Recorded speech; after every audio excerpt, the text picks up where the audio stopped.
ಕೇಸ್ನಲ್ಲಿ H D. Revanna arrest ಆಗಿದ್ದಾರೆ. ಪತಿ ಮಗನ ಕೇಸ್ನಿಂದ ಈಗ ಭವಾನಿ ರೇವಣ್ಣ ಅವ್ರಿಗೂ ಕೂಡ ಕಂಟಕ. 2 ಕೇಸ್ನಲ್ಲಿ ಭವಾನಿ ರೇವಣ್ಣ ಅವರ ಹೆಸರು ಉಲ್ಲೇಖ ಆಗಿದೆ. ಕಿಡ್ನಾಪ್ ಕೇಸ್ ಪ್ಲಸ್ ಮತ್ತೊಂದು ಕೇಸ್ನಲ್ಲೂ ಕೂಡ ಭವಾನಿ ರೇವಣ್ಣ ಹೆಸರಿದೆ. ಲೈಂಗಿಕ ಕಿರುಕುಳ ಜೊತೆಗೆ ಕಿಡ್ನಾಪ್ ಕೇಸ್ನಲ್ಲಿ ಹೆಸರು ಉಲ್ಲೇಖ ಆಗಿದೆ. 2 ಕೇಸ್ನಲ್ಲೂ ಕೂಡ ಭವಾನಿ ರೇವಣ್ಣ ಹೆಸರಿರೋದ್ರಿಂದ ಭವಾನಿ ರೇವಣ್ಣನಿಗೂ ಕೂಡ ಕಂಟಕ. ಭವಾನಿ ರೇವಣ್ಣ ಕರೆದಿದ್ದಾರೆ ಅಂತ ಹೇಳಿ ಕಿಡ್ನಾಪ್ ಮಾಡಲಾಗಿತ್ತು ಆ ಸಂತ್ರಸ್ತೆಯನ್ನ. ಹಾಗಾಗಿ ಭವಾನಿ ರೇವಣ್ಣ ಅವರಿಗೆ ಕಾನೂನಿನ ಕಂಟಕ ಎದುರಾಗುವಂತ ಸಾಧ್ಯತೆ ಇದೆ. ಪ್ರಕರಣದ ಸಂಬಂಧ ಈಗ ತೀವ್ರ ವಿಚಾರಣೆಯನ್ನ ಎಸ್ಐಟಿ ನಡೆಸ್ತಾ ಇದೆ. ನೋಟಿಸ್ ಅನ್ನ ನೀಡಿ ಮಾಹಿತಿಯನ್ನ ಪಡೆದಿದ್ದಾರೆ ಎಸ್ಐಟಿ. ಭವಾನಿ ರೇವಣ್ಣ ಅವರ ವಿರುದ್ಧ ಸಾಕ್ಷ್ಯ ಏನಾದ್ರೂ ಸಿಕ್ಕರೆ ಸಂಕಷ್ಟ ಅಂತೂ ಗ್ಯಾರಂಟಿ. ಈ ಪ್ರಕರಣ ಸಂಬಂಧ ವಿಚಾರಣೆಯನ್ನ ಈಗಾಗಲೇ ಎಸ್ಐಟಿ ನಡೆಸ್ತಾ ಇದ್ದಾರೆ.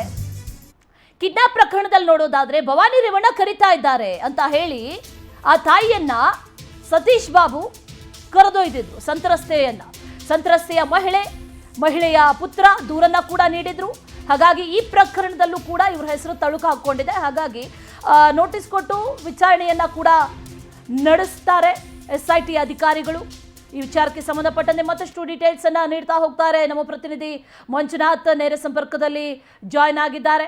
ಮಂಜುನಾಥ್, ರೇವಣ್ಣ, ಪ್ರಜ್ವಲ್ ರೇವಣ್ಣ, ಭವಾನಿ ರೇವಣ್ಣ ಈ 3 ಜನರ ಪಾತ್ರ ಈ ಪ್ರಕರಣದಲ್ಲಿ ಇರುವಂತದ್ದು ಮೇಲ್ನೋಟಕ್ಕೆ ಸಾಬೀತಾಗ್ತಾ ಇರುವಂತ ವಿಚಾರ. ಒಳಗೆ ಏನ್ ನಡೀತಾ ಇದೆ ಅನ್ನುವಂಥ ವಿಚಾರ. 2 ಪ್ರಕರಣಗಳಲ್ಲಿ ಭವಾನಿ ರೇವಣ್ಣ ಅವರ ಹೆಸರು ಕೇಳಿ ಬಂದಿದೆ. ಯಾವ ರೀತಿಯಾಗಿ ಸಂಕಷ್ಟ ಎದುರಾಗಬಹುದು? ವಿಚಾರಣೆಗೆ ಏನಾದರೂ ಹಾಜರಾಗುವಂತ ಸಾಧ್ಯತೆ ಇದೆಯಾ? ನೋಟಿಸ್ ಕೊಟ್ರೆ ಯಾವಾಗ ಕೊಡ್ಬೋದು ಅಂತ? ಎಸ್, ಖಂಡಿತ ಅಶ್ವಿನಿ. ಈಗಾಗಲೇ ಏನು ಒಂದು ಮಹಿಳಾ ಕಿಡ್ನಾಪ್ ಕೇಸ್ನಲ್ಲಿ ಬಂಧನ ಆಗಿರುವಂತಹ ರೇವಣ್ಣ ಅವರು ಈಗಾಗಲೇ SIT ಅಧಿಕಾರಿಗಳ ವಶದಲ್ಲಿದ್ದಾರೆ. ಇತ್ತ ಏನು ಒಂದು ಅಶ್ಲೀಲ ವಿಡಿಯೋ ಪ್ರಕರಣ ಸಂಬಂಧಪಟ್ಟಂಗೆ ಪ್ರಜ್ವಲ್ ರೇವಣ್ಣ ಅವರು ತಲೆಮರೆಸಿಕೊಂಡಿದ್ದಾರೆ. ಅವರ ಒಂದು ಬಂಧನಕ್ಕೂ ಕೂಡ ಈಗಾಗಲೇ SIT ಅಧಿಕಾರಿಗಳು ಬಲೆ ಬೀಸಿರುವಂಥದ್ದು.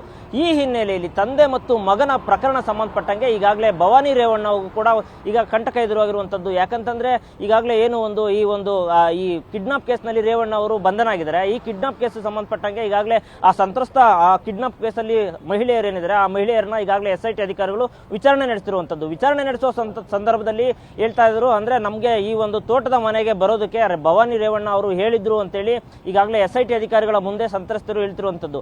ಈ ಹಿನ್ನೆಲೆಯಲ್ಲಿ ಭವಾನಿ ರೇವಣ್ಣ ಅವರ ಕಳಿಸಿದ್ದ ಅಥವಾ ಸುಳ್ಳು ಹೇಳಿದ್ದ, ಇದು ಸತ್ಯನಾ ಅಂತೇಳಿ ಈಗಾಗಲೇ ಅಂದ್ರೆ ಭವಾನಿ ರೇವಣ್ಣ ಅವ್ರನ್ನ ವಿಚಾರಣೆ ಮಾಡೋದಕ್ಕೂ ಕೂಡ ಈಗಾಗಲೇ SIT ಅಧಿಕಾರಿಗಳು ಭವಾನಿ ರೇವಣ್ಣ ಅವ್ರಿಗೂ ನೋಟಿಸ್ ಕಳಿಸಿರುವಂತದ್ದು. ಒಂದು ವೇಳೆ ಏನಾದ್ರೂ ಈ ಒಂದು ಕಿಡ್ನಾಪ್ ಕೇಸ್ನಲ್ಲಿ ಭವಾನಿ ರೇವಣ್ಣ ಅವರೇ ಕಳಿಸಿ ಅವರೇ ಕಿಡ್ನಾಪ್ ಮಾಡಿಸಿದ್ರು ಅಂತ ಹೇಳಿ ಸಾಕ್ಷ್ಯ ಏನಾದ್ರೂ ಹೊರಬಿದ್ರೆ ಅವ್ರನ್ನೂ ಕೂಡ ಈಗಾಗಲೇ SIT ನೋಟಿಸ್ ಅಂದ್ರೆ SIT ಅಧಿಕಾರಿಗಳು ಭವಾನಿ ರೇವಣ್ಣ ಅವರಿಗೆ ನೋಟಿಸ್ ಕಳಿಸಿದ್ದಾರೆ.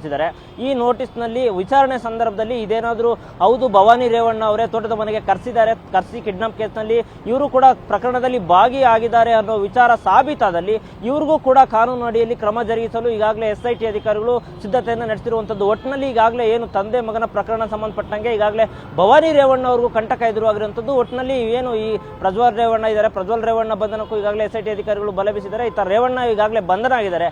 ಈ ಪ್ರಕರಣದಲ್ಲಿ ಈಗ ಭವಾನಿ ರೇವಣ್ಣ ಅವ್ರಿಗೂ ಕಂಟಕ ಶುರುವಾಗಿರುವಂತದ್ದು. ತನಿಖೆ ವೇಳೆಯಲ್ಲಿ ಏನಾದರೂ ಭವಾನಿ ರೇವಣ್ಣ ಅವರೇ ಹೌದು ಅಧಿಕಾರಿಗಳ ಮುಂದೆ, ಇವರು SIT ಅಧಿಕಾರಿಗಳ ಮುಂದೆ ಇದು ಸಾಕ್ಷಿ ಏನಾದರೂ ನಿಜ ಇವರೇ ಕರೆಸಿದ್ದು ಅಂತ ಗೊತ್ತಾದ್ರೆ ಇವ್ರಿಗೂ ಕೂಡ ಬಂಧನ ಆಗುವ ಪರಿಸ್ಥಿತಿ ಕಂಟಕ ಎದುರಾಗ್ತಿದೆ ಅಂತಾನೆ ಹೇಳ್ಬೋದು Ashwini. Okay Manjunath, thank you details.